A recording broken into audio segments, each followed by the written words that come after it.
Cucu, seja bem-vindo ao canal Livro Comentado. Nesse momento, estamos fazendo a leitura do livro Os Miseráveis, de Victor Hugo. Eu sou Nilma Oliveira. Capítulo 16. Quanto pesa o chefe? A Batalha de Waterloo é um enigma. Ela é tão obscura para os que ganharam, como para os que perderam. Para Napoleão, foi um pânico. Abre aspas. Uma batalha terminada, um dia acabado, falsas medidas reparadas, o maior sucesso assegurado para o amanhã, tudo foi perdido por um momento de terror, pânico. Fecha aspas. Napoleão, ditados de Santa Helena. Blücher só via fogo. Wellington não compreendia nada. Vejam os relatórios. Os boletins eram confusos e os comentários também.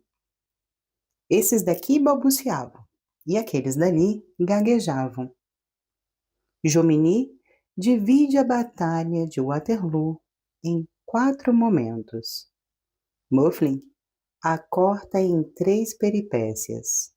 Charras, mesmo que em alguns pontos não temos a mesma apreciação que ele, foi o único que conseguiu inserir de seu orgulhoso olhar os lineamentos característicos dessa catástrofe do gênio humano nessa luta com o acaso divino. Todos os outros historiadores tiveram um deslumbramento. Nesse deslumbramento, eles tatearam. Dia fulgurante, em efeito, o desabamento da monarquia militar, que para grande assombro dos reis, que levou consigo todos os reinos, queda da força, derrota da guerra. Neste evento marcado de necessidades sobre-humanas, a parte dos homens não é nada. Retirar o Waterloo de Wellington e de Blücher seria realmente como remover algo da Inglaterra e da Alemanha? Não.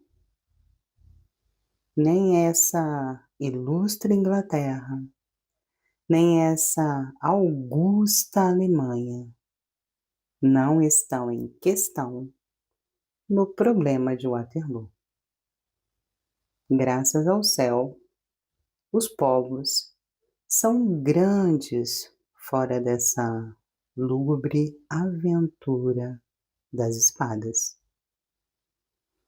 Nessa época, quando Waterloo só era um clicamento de sabres acima de Blücher, a Alemanha tinha Goethe.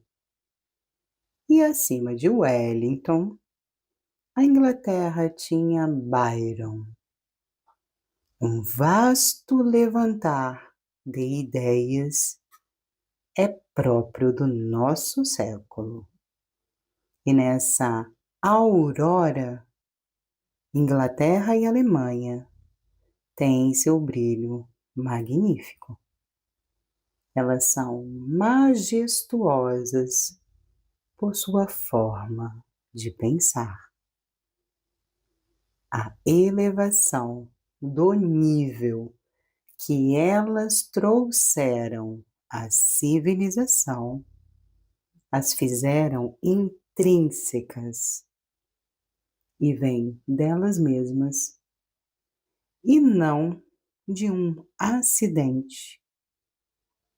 O que elas têm como grandeza no século XIX não vem de Waterloo. Só os povos bárbaros tinham inundações súbitas depois de uma vitória. É a vaidade passageira dos trovões em uma tempestade. Os povos civilizados, sobretudo no tempo que estamos, não se levantam e nem se abaixam pela boa ou má sorte de um capitão. Seu peso específico dentro do gênero humano resulta de algo mais do que um combate. Sua honra, Deus obrigada. Sua dignidade, sua luz, seu gênio são números que os heróis e os conquistadores, esses jogadores, podem tentar na loteria das batalhas. Muitas vezes, a batalha perdida é progresso alcançado, menos glória, mais liberdade. O tambor silencia. A razão tem a palavra. É o jogo de quem perde, ganha. Vamos falar, então, de Waterloo. Friamente, dos dois lados. Daremos ao acaso o que é do acaso e a Deus o que é de Deus. O que é o Waterloo? Uma vitória? Não. Uma quina. Quina ganha pela Europa e paga pela França. Já não valia a pena de colocar ali um leão. Waterloo, do resto, é o encontro mais estranho da história. Napoleão e Wellington, eles não eram inimigos, eram contrários.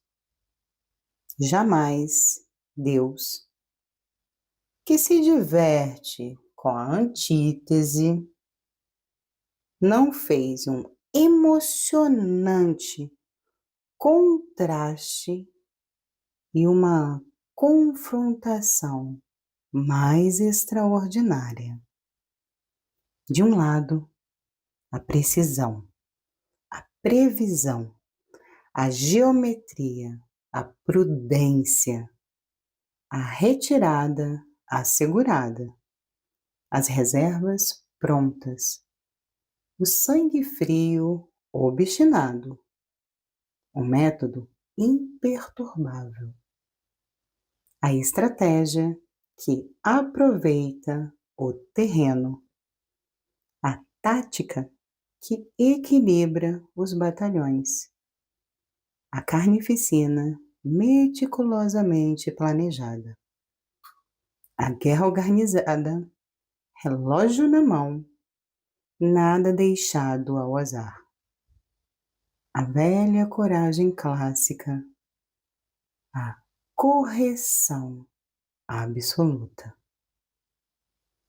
Do outro lado, a intuição, a adivinhação, a estranheza militar, o instinto sobre-humano, um olhar flamejante, um je ne sais quoi, que olha como uma águia e atinge como um raio.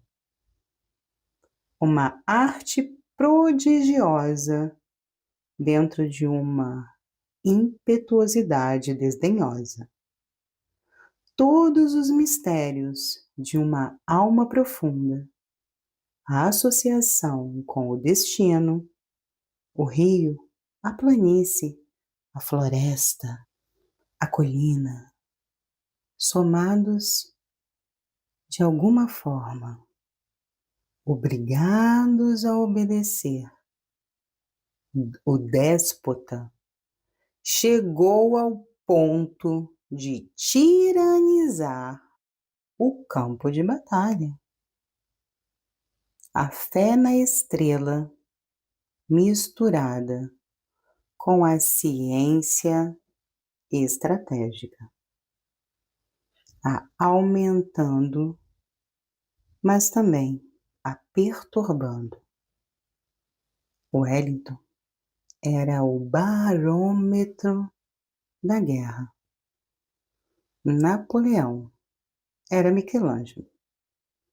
E dessa vez o gênio foi vencido pelo cálculo.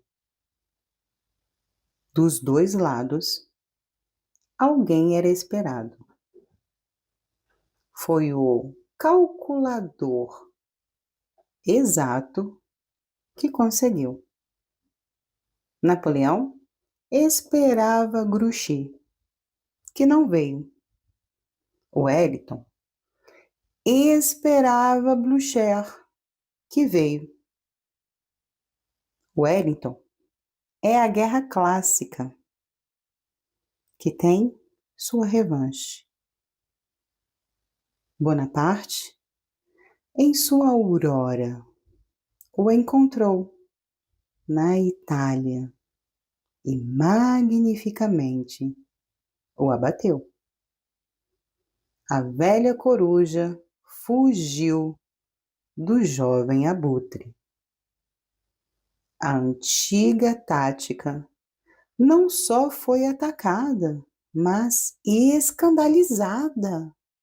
Veja bem, quem era esse jovem corsa de 26 anos? O que significa esse ignorante esplêndido que, tendo tudo contra ele e nada por ele, sem víveres, sem munição, sem canhões, quase sem exército, com um punhado de homens contra as massas, rodava sobre uma Europa coalizada e ganhava absurdamente as vitórias impossíveis. De onde saía esse frenético deslumbrante que, quase sem tomar fôlego e com o mesmo jogo de combatentes na mão, pulverizou um depois do outro os 5 exércitos do imperador da Alemanha, derrubando Beaulieu sobre Alvinzi, Urmicer sobre Beaulieu, Melas sobre Urmicer, Mack sobre Melas. Quem era esse recém-chegado à guerra, tendo a afronta de um astro? A escola acadêmica militar o excomungou, o fazendo meter o pé. Daí, o implacável rancor do velho cesarismo contra o novo, do sabre correto contra a espada reluzente, do tabuleiro de xadrez contra o gênio. O 18 de junho de 1815, esse rancor teve a última palavra. E abaixo de Lodi, de Montenotte, de Mantoue, de Marengo, de Arcole, Ela escreve: Waterloo. Triunfo dos medíocres, devido à maioria. O destino consentiu essa ironia. Em seu declínio, Napoleão reencontra diante dele Ormicer, jovem, e, para ter Ormicer em efeito, só era necessário branquear os cabelos de Wellington. Waterloo é uma batalha de primeira ordem ganhada por um capitão de segunda. O que falta admirar na Batalha de Waterloo é a Inglaterra. A firmeza inglesa, a resolução inglesa, o sangue inglês. O que a Inglaterra teve de mais admirável foi ela. Não foi seu capitão, mas seu exército. Wellington, bizarramente ingrato, declarou em uma carta a Lord Bathurst que seu exército, o exército que combateu no 18 de junho de 1815, era um exército detestável. Que pensa essa sombria mistura de ossos enfiados sob os sulcos de Waterloo sobre isso? A Inglaterra foi muito modesta em relação a Wellington. Fazer o Wellington tão grande é fazer a Inglaterra pequena. Wellington é apenas um herói, como os outros. Os escoceses cinzas, esses cavalos guardas, esses regimentos de Maitland e de Mitchell, essa infantaria de Pack e de Kemp, essa cavalaria de Ponsonby e de Somerset, esses Highlanders, jogando ao pibroche sob a metralha. Esses batalhões de Highland, esses novos recrutas que apenas sabiam manejar o mosquete e enfrentaram as velhas bandas de Slinger e de Rivoli. Voilá o que é grande. Wellington foi tenaz. E isso foi mérito seu. E nós não o negociamos. Mas os menores soldados e cavaleiros foram tão sólidos como ele. O soldado de ferro vale o duque de ferro. Quanto a nós, toda a nossa glorificação vai ao soldado inglês, ao exército inglês, ao povo inglês. Se existe um troféu, é a Inglaterra que o merece. A coluna de Waterloo seria mais justa se, ao invés da figura de um homem, ela levantasse entre as nuvens a estátua de um povo.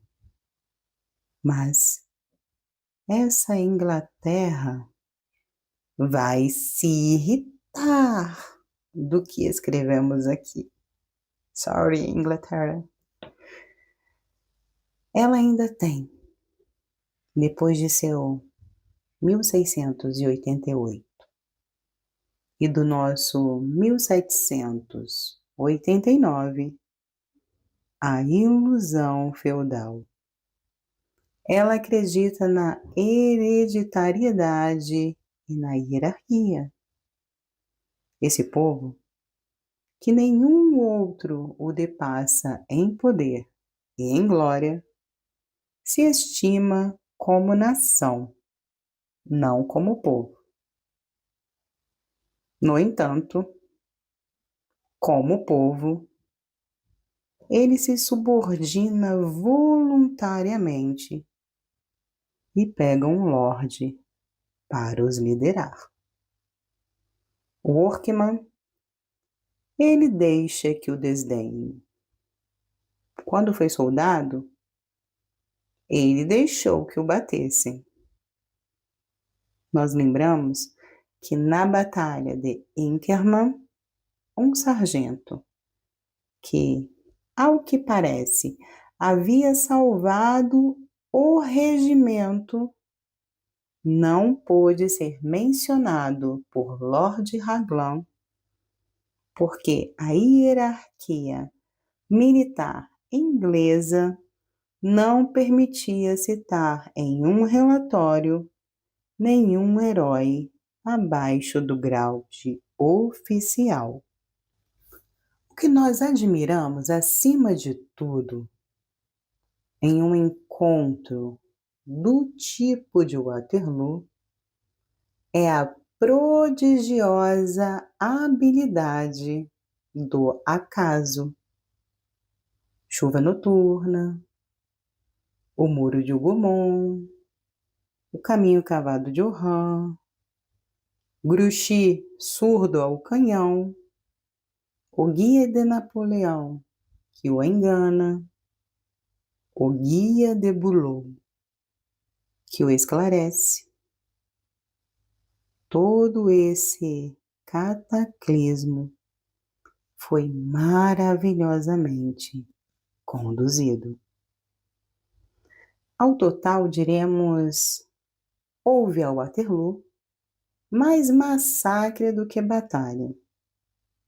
De todas as batalhas organizadas, Waterloo é a que teve o menor fronte para um tal número de combatentes. Napoleão tinha 3/4 de légua e Wellington uma meia légua. 72.000 combatentes de cada lado. Dessa espessura veio a carnificina. Nós fizemos o cálculo e estabelecemos essa proporção. Perda de homens a Austerlitz. Franceses, 14%. Russos, 30%. Austríacos, 44%. A Wagram. Franceses, 13%. Austríacos, 14%. Na Moscova, franceses, 37%. Russos, 44%. A Botzena, franceses, 13%.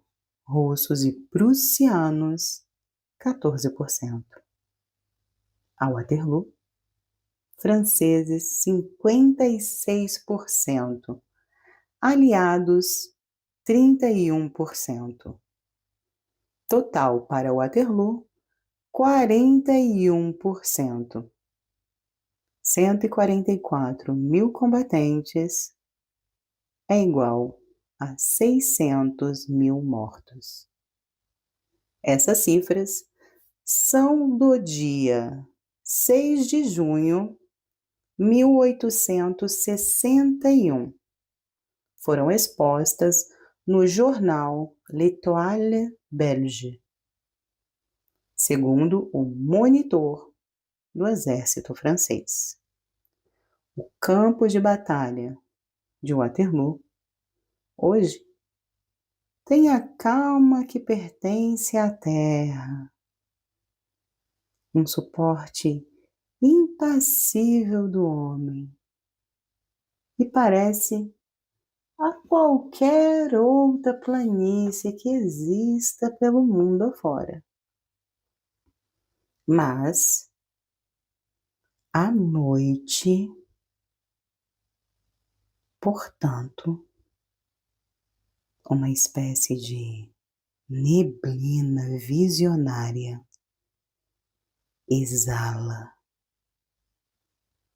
E se algum viajante que passeia, se ele a olhar, se ele a escutar, ele começa a delirar, como Virgílio diante das funestas planícies de Filipe. A alucinação da catástrofe o atrapa. O terrível 12 de junho se refaz. A falsa coluna do monumento se desfaz. Aquele leão qualquer se dissipa. O campo de batalha volta à sua realidade. As linhas das infantarias ondulando a planície, os galopes furiosos atravessando o horizonte. O sonhador, assustado, vê o brilho das sabres, a chispa das baionetas, o flamejar das bombas, o entrecruzamento monstruoso das tempestades. Ele ouve algo como uma reclamação vinda de uma tumba, o clamor vago da batalha fantasma. Essas sombras são os granadeiros. Esses brilhos são os couraceiros. O esqueleto é Napoleão. E esse esqueleto aqui é Wellington. Tudo isso não existe mais, mas eles se esbarram e combatem ainda. E as ravinas ficam púrpuras e as sabres friccionam. Existe fúria até as nuvens e nas trevas. Todas essas alturas ferozes, Mont-Saint-Jean, Hougomont, Friachemont, Papelotte, Plancenoit, apareciam confusamente coroadas de turbilhões de espectros se exterminando. E esse é o final do capítulo 17. Devemos achar bom Waterloo?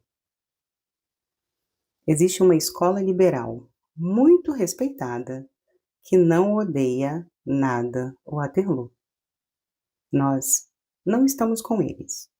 Para nós, Waterloo é só a data estupefata da liberdade. Que uma tal águia saia de tal ovo é um golpe seguro e inesperado. Waterloo, se nos colocarmos no ponto de vista culminante da questão, é intencionalmente uma vitória contra-revolucionária. É a Europa contra a França. É Petersburgo, Berlim e Viena contra Paris. É o statu quo contra a iniciativa. É o 14 de julho, 1789, atacado através do 20 de março, 1815. É a oscilação das monarquias contra a indomável rebelião francesa. Apagar enfim esse vasto povo em erupção depois de 26 anos, tal era o sonho. Houve solidariedade dos Brunswick, dos Nassau, dos Romanov, dos Hohenzollern, dos Habsburg, para com os Bourbons. Waterloo leva como corte o direito divino. É verdade que o império, tendo sido déspota, a realeza, pela reação natural das coisas, deveria ser obrigatoriamente liberal. E uma ordem constitucional, a contragosto, saiu de Waterloo, para grande arrependimento dos vencedores. É que a revolução não pode ser realmente vencida. E, sendo providencial e absolutamente fatal, ela reaparece sempre. Sempre reapareceu.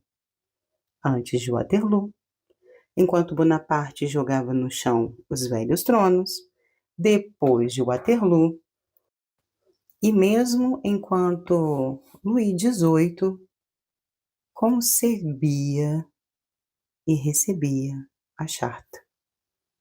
Bonaparte colocou um postilhão sobre o trono de Nápoles e um sargento sobre o trono da Suécia, empregando a desigualdade para demonstrar a igualdade.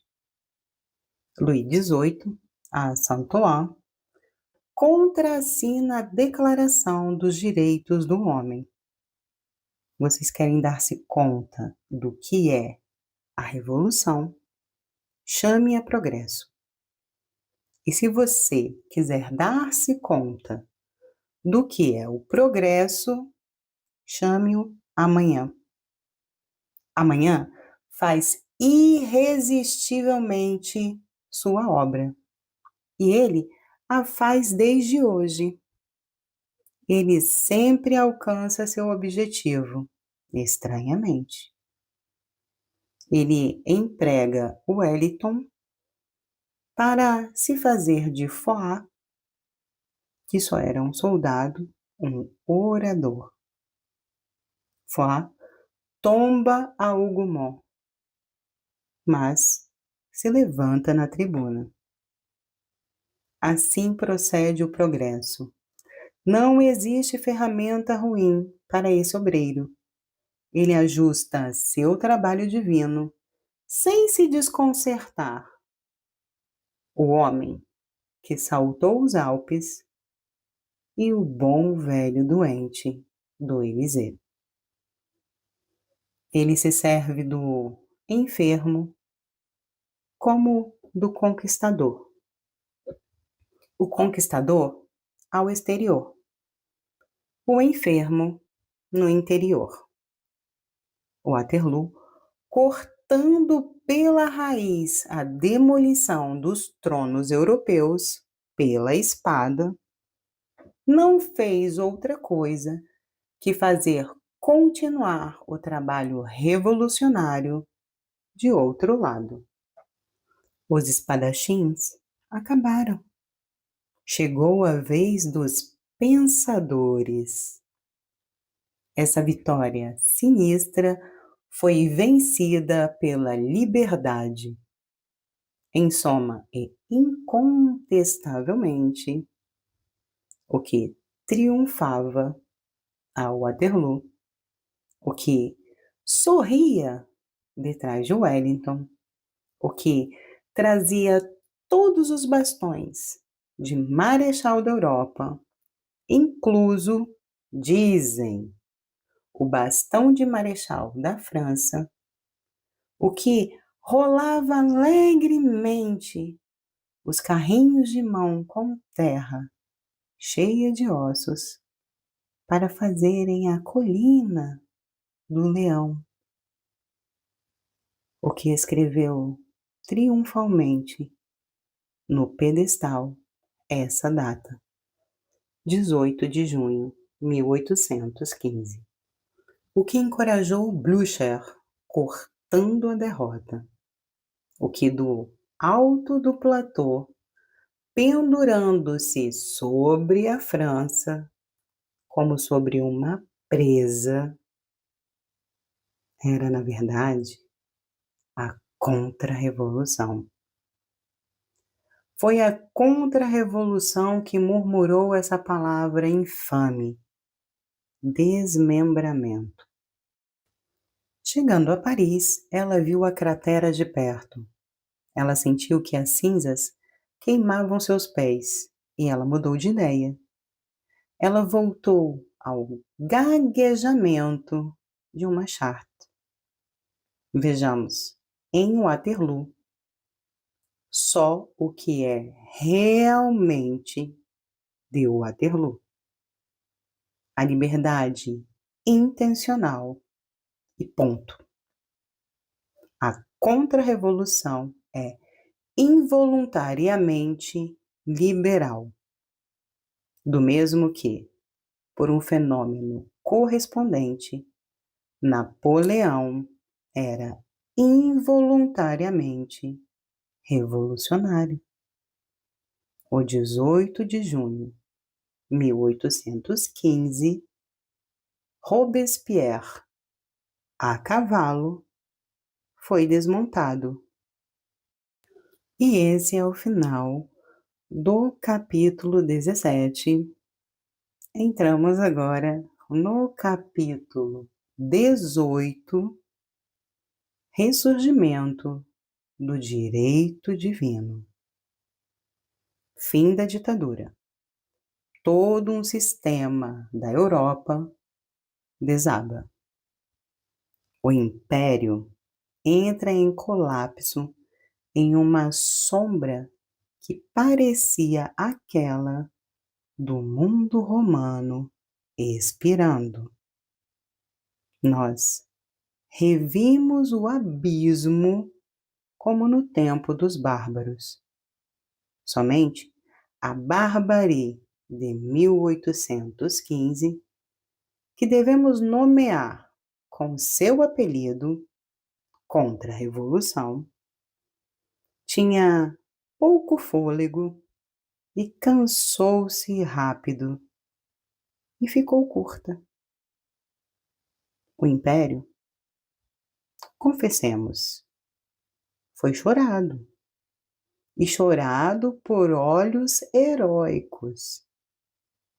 Se a glória está na espada, faça dela um cetro. O império foi a glória ele mesmo. Ele espalhou sobre a terra toda a luz que a tirania pode dar. Uma luz sombria. Diremos mais, luz obscura, comparada ao verdadeiro dia, é a noite. Esse desaparecimento da noite teve o efeito de um eclipse. Luís XVIII entra em Paris. As danças em círculo do 8 de julho apagaram o entusiasmo do 20 de março. O Corsa torna-se a antítese do Béarnais. A bandeira do Domo das Tuileries era branca. O exílio é rei.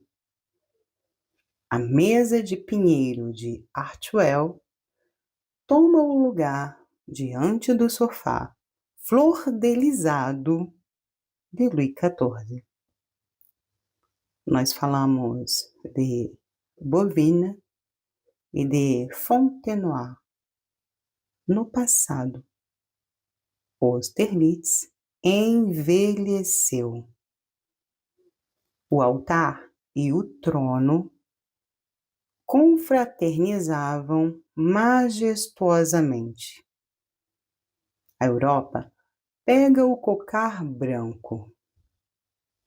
Trestaillon foi celebre. A divisa non pluribus impar, entenda, superior a todos, reapareceu nos raios de pedra como um sol na caserna do Quai d'Orsay, onde havia uma guarda imperial. Surgiu a Casa Vermelha, que são os sapeurs-pompiers, os bombeiros. O arco do carrossel, carregado com vitórias mal ganhadas, depassado por essas novidades e um pouco envergonhado, talvez, de Marengo e de Arcolha, se retira do caso com a estátua do Duque de Angoulême.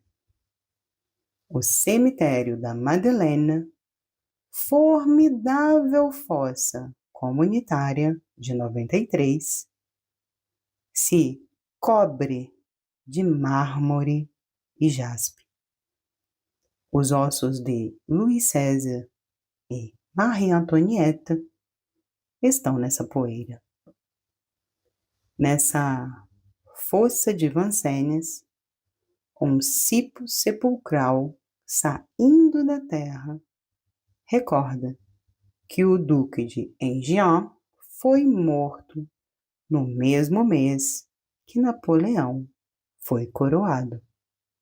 O Papa Pio VII, que fez esse sacramento perto da sua morte, abençoou tranquilamente a queda, como havia abençoado a elevação.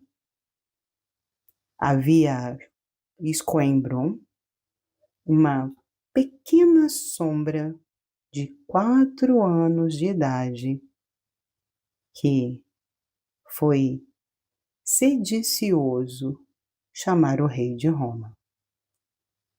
E essas coisas feitas, os reis retomaram seus tronos e o mestre da Europa foi posto em uma jaula.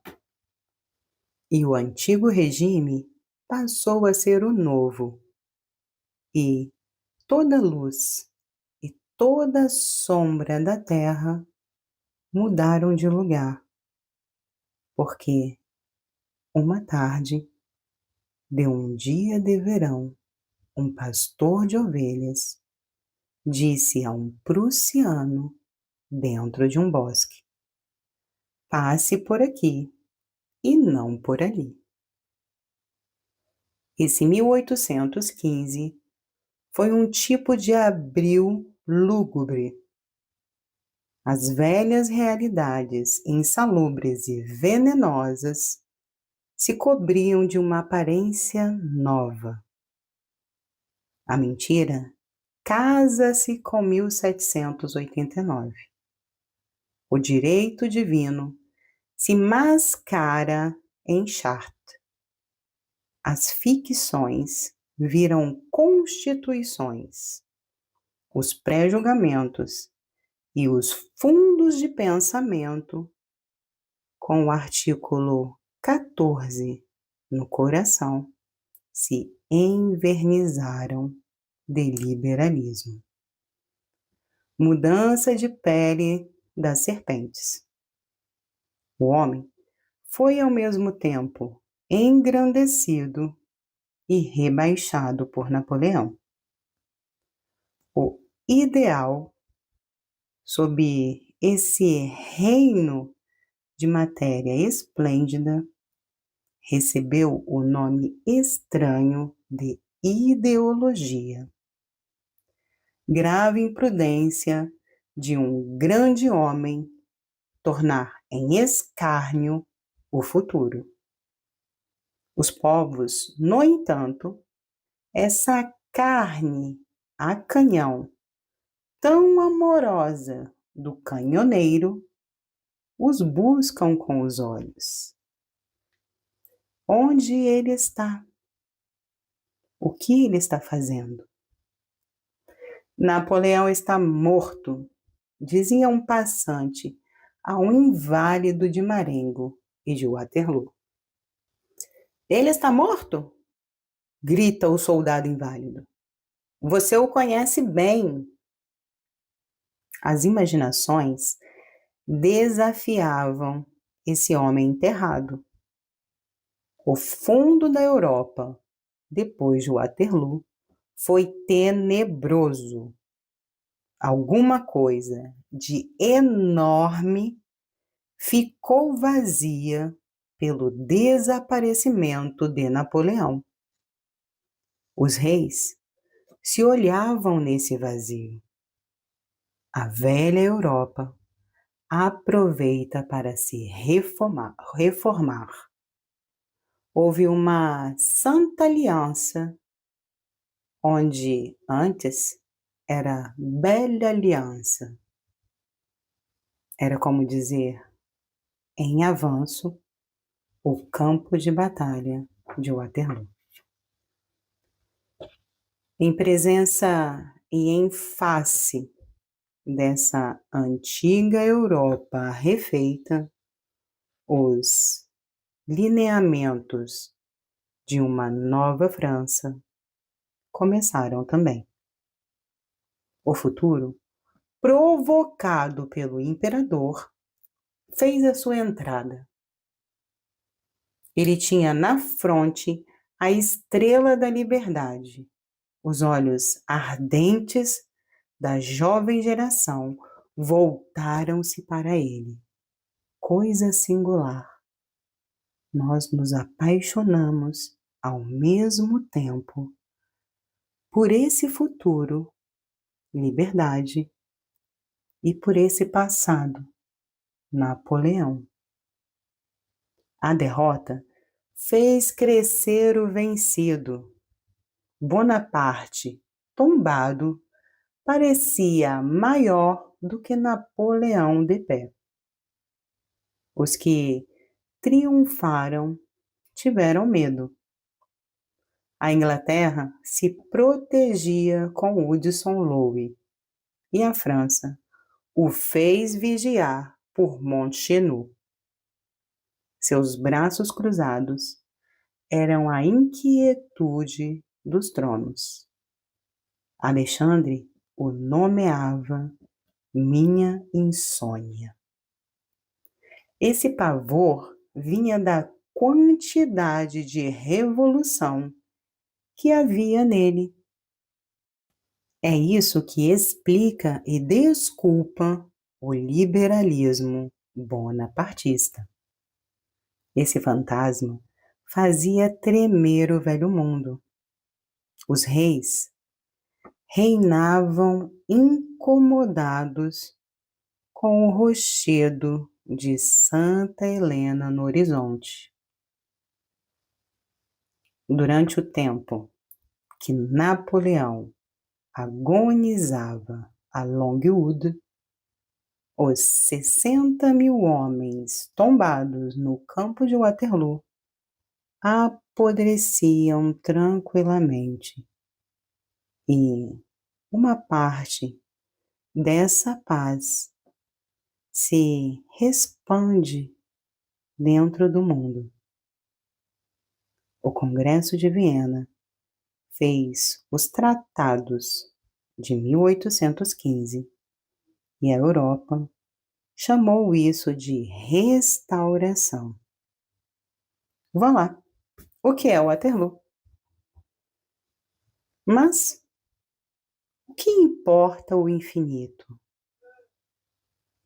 Toda essa tempestade, toda essa nuvem, essa guerra, depois essa paz, toda essa sombra não incomoda nem um momento o brilho do olho imenso diante do qual, e uma pulga saltando de folha em folha sobre a grama se iguala a uma águia voando de sino em sino pelas torres de Notre-Dame.